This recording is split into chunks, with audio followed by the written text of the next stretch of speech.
বার্সেলোনার উঠতি তারকা লামিনে ইয়ামাল আর আর্জেন্টাইন গায়িকা নিকি নিকোলের প্রেমের গল্প যেন শেষ হয়ে গেল ঠিক যত দ্রুত শুরু হয়েছিল। মাত্র ৩ মাসের মধ্যেই বিচ্ছেদ, আর সেই সম্পর্ক ভাঙার বিষয়টি স্বীকারও করেছেন ইয়ামাল নিজে।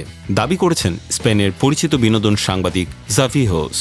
সাম্প্রতিক সময়ে ইয়ামালের নাম ঘুরে বেড়াচ্ছিল ইতালিয়ান ইনফ্লুয়েন্সার আনা গেনেসোর সঙ্গে।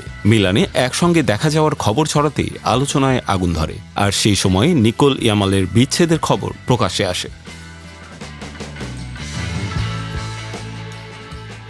তবে প্রতারণার অভিযোগ সরাসরি অস্বীকার করেছেন এই স্প্যানিশ তরুণ। জাভিওস জানিয়েছেন, লামিনে ইয়ামাল নিজেই আমাকে জানিয়েছেন নিকি নিকোলের সঙ্গে তার সম্পর্ক শেষ হয়ে গেছে। এটি নতুন কিছু নয়, আর এই বিচ্ছেদে প্রতারণা বা অবিশ্বাসের কোনো বিষয় ছিল না। গুঞ্জনের সূত্রপাত ইয়ামালের ইতালির মিলান সফর থেকে।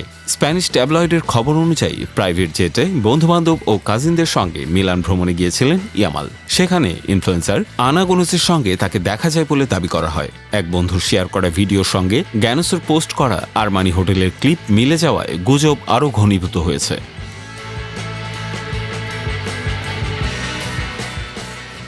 এরপর সোশ্যাল মিডিয়ায় ছড়িয়ে পড়ে অভিযোগ নিকোলকে নাকি প্রতারণা করেছেন ইয়ামাল।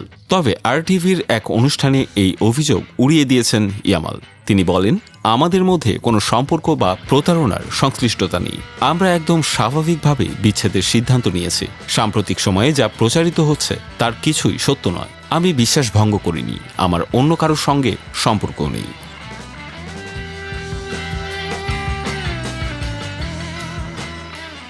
ইয়ামালের দাবি অনুযায়ী নিকির সঙ্গে তার বিচ্ছেদ হয়েছে মিলান সফরের আগে। নিকি নিকোল যদিও বিষয়টি নিয়ে কোনো মন্তব্য করেননি, তবে ইনস্টাগ্রাম থেকে ইয়ামালের সঙ্গে থাকা সব ছবি মুছে ফেলেছেন।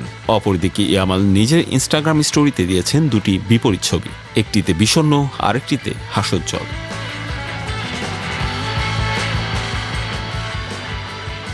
সবকিছু ঘটেছে এমন সময়ে যখন এল ক্লাসিকোতে রিয়াল মাদ্রিদের কাছে ২-১ গোলে হারের পর প্রবল সমালোচনার মুখে তরুণ এই তারকা।